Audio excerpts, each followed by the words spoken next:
अस्सलाम वालेकुम। आज हम जिस टॉपिक पे बात करेंगे वो है कि मियाँ बीवी के आपस के तल्लुकात। इसमें आज जो मैं पहले डिस्कस करूंगी वो होगा मर्द को अपनी लाइफ को मुतवाज़न रखने के लिए कैसे घर में रहना चाहिए, शादीशुदा मर्द को। तो शादी जो होती है ये बहुत बड़ी बड़ी एक रिस्पॉन्सिबिलिटी होती है। इसको हम ऐसे तो ले नहीं सकते कि आपने शादी की और आप के सारी प्रॉब्लम हल हुए। ये तो प्रैक्टिकल लाइफ में जब बंदा जाता है तो हम बहुत सारे मसाइल को हल भी, अल्लाह ताला की तरफ से वो हल भी हो जाते हैं और बहुत सारी हमारे पे रिस्पॉन्सिबिलिटी और ज़्यादा बढ़ जाती है। हम एक मर्द पे रिस्पॉन्सिबिलिटी आ जाती है कि उसके साथ एक नई ज़िंदगी जुड़ जाती है और उसकी रिस्पॉन्सिबिलिटी इस बच्चे हो जाते हैं या आगे उसने सारा अपनी बीवी को आगे अपने ससुराल अपने वालदन के साथ लेके चलना है, अपने ससुराल को साथ लेके चलना है। और कैसे चलना है इसके लिए मर्द को तो सेक्रीफाइस, लोग कहते हैं कि मर्द को या औरत को शादी के बाद बहुत सारी कुर्बानियाँ देते हैं। मैं ऐसा नहीं कहती। ये तो बंदे की इंजॉयमेंट होती है, खुशी होती है। अगर सोचें अगर कोई मर्द या औरत शादीशुदा ना हो तो वो लाइफ को कैसे आगे लेके चलेंगे। ज़िंदगी को आगे लेके जाने का जरिया जो होता है ये शादीशुदा लाइफ होती है। हम प्रैक्टिकली एक लाइफ में जब दाखिल होते हैं तो वो हम एक अच्छे तरीके से अगर उसमें जाएं और अच्छे तरीके से हम अपने मसाइल को समझें और उसके मुताबिक हल करें तो ज़्यादा बेहतर होगा।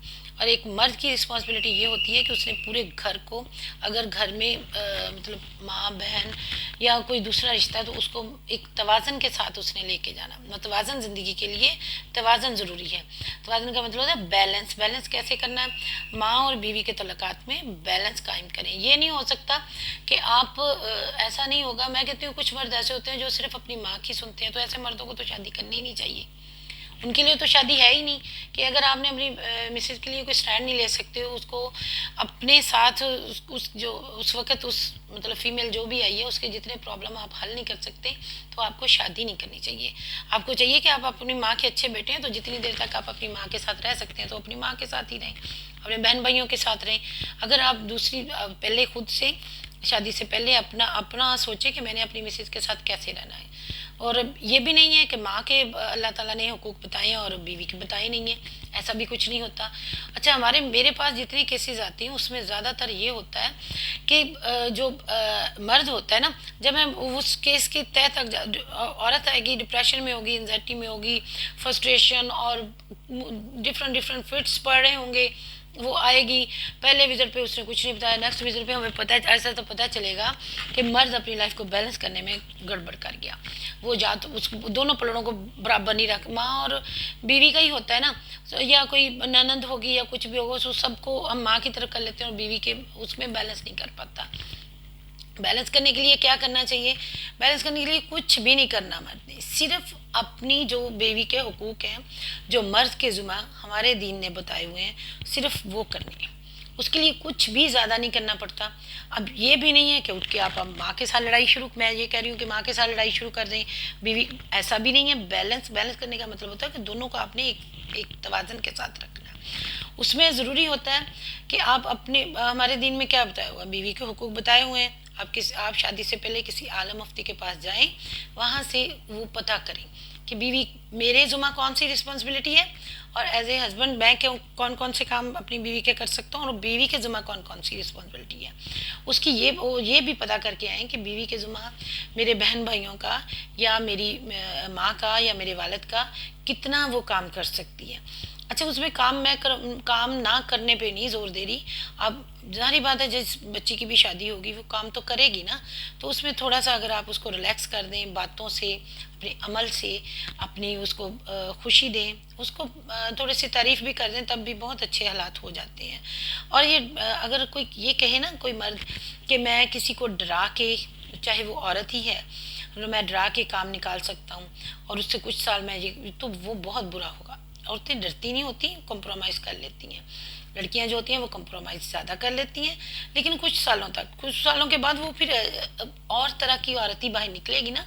जब वो कॉम्प्रोमाइज़ कर करके थक जाएगी तो एक दफ़ा तो वापस भी वो ज़्यादा करेगी। इसी तरह जो मर्द अपनी बीवी पे गुस्सा करें, ज़ुबान दराजी करें, उसको डांटें और ताने दें, उनको भी सोचना चाहिए कि जिस दिन इस औरत ने वापस मुझे कुछ कह दिया तो हल तो उसको कोई भी नहीं है, आप तो कुछ नहीं कर सकते। अगर एक दफ़ा औरत की ज़ुबान खुल जाए, याद रखें, अगर एक दफ़ा औरत की ज़ुबान अपने शौहर के साथ खुल जाए तो वो वापस नहीं जाती। वो क्योंकि ये रिश्ता ऐसा होता है, हमने इकट्ठे रहना होता है, तो वो वापस नहीं जाएगी, वो ज़्यादा बढ़ेगी। जितना ज़्यादा आप उसको लंबा करेंगे वो ज़्यादा ही होती जाएगी। वो हर टॉपिक पे बात, इसलिए थोड़ा सा इसमें एक स्पेस दें रिश्ते को, एक बैलेंस के साथ उसके साथ चलें, उसको उतना ही डांटें जितना वो बर्दाश्त कर ले। या आपको पता चल जाता है, हर इंसान को पता चल जाता है, नॉर्मल बंदे को सबको पता चल जाता है कि सामने वाला मुझे कितना बर्दाश्त कर सकता है। और नॉर्मल लाइफ, नॉर्मल ज़िंदगी गुजारने के लिए मर्द की रिस्पॉन्सिबिलिटी औरत से ज़्यादा होती है। एक घर को चलाने के लिए आगे उसने अपनी एक नस्ल को पूरी को चलाना होता है। तो बैलेंस करना सीखें। उसमें डिफरेंट डिफरेंट वे होते हैं। हम ज़्यादा लंबी वीडियो हो जाएगी तो उसमें मैं बता नहीं सकती कि कितने किस तरीके से अगर करें। हमारे पास क्लिनिक पे जब कोई पेशेंट इस तरह का आता है, तो कोई मिसेज आए डिप्रेशन में वो हो, तो मैं उसके हस्बैंड को लाजमी बुलाती हूँ।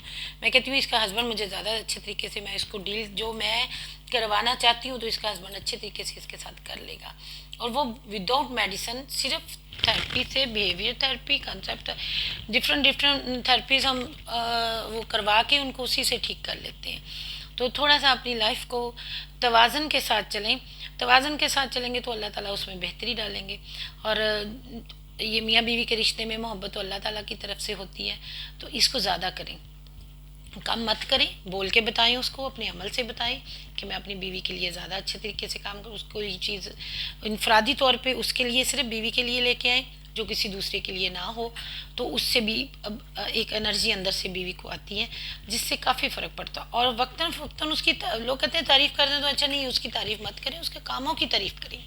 जो वो आपके लिए काम करती है, कोई चीज़ बनाती है या कुछ भी करती है, उसकी तारीफ़ करें। और अगर कोई दूसरा बंदा ससुराल में आपकी बीवी की इंसल्ट कर रहा है, लफ्ज़ों के साथ भी, अमल के साथ भी, उसको समझें, उसको वापस जवाब भी दे। ये नहीं कि बीवी को छोड़ दिया, वो दे या ना दे। कोई मतलब बंदा, कोई देवरानी जेठानी, कोई देर जेठ, कोई भी बात करता है तो आप फ्रंट फुट पे आके अपनी बीवी का साथ दें। तो जब आप ऐसा करेंगे, और ये कोई बुरी बात भी नहीं है, अगर आपकी बीवी सही है और नॉर्मल कामों में आपका साथ देती है तो आप उसके लिए फ्रंट फुट पे आ सकते हैं। और ये ऐसा भी नहीं मैं कह रही कि बहन भाइयों से लड़ाई कर लें।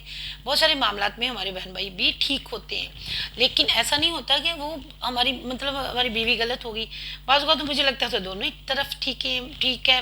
भाई बहन भी अपनी जगह पे ठीक होती है, बीवी भी ठीक होती है, लेकिन वो उस वक्त शायद वो मर्द गलत होता है, यही कहेंगे।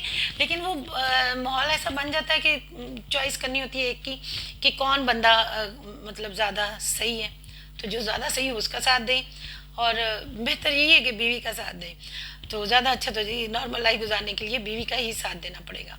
लेकिन बीवी को फर्स्ट डे से ये बता देना चाहिए कि मेरी ज़िंदगी में मेरे बहन भाइयों की, मेरी माँ की, मेरे बाप की, मेरी ज़िंदगी में क्या वैल्यू हो।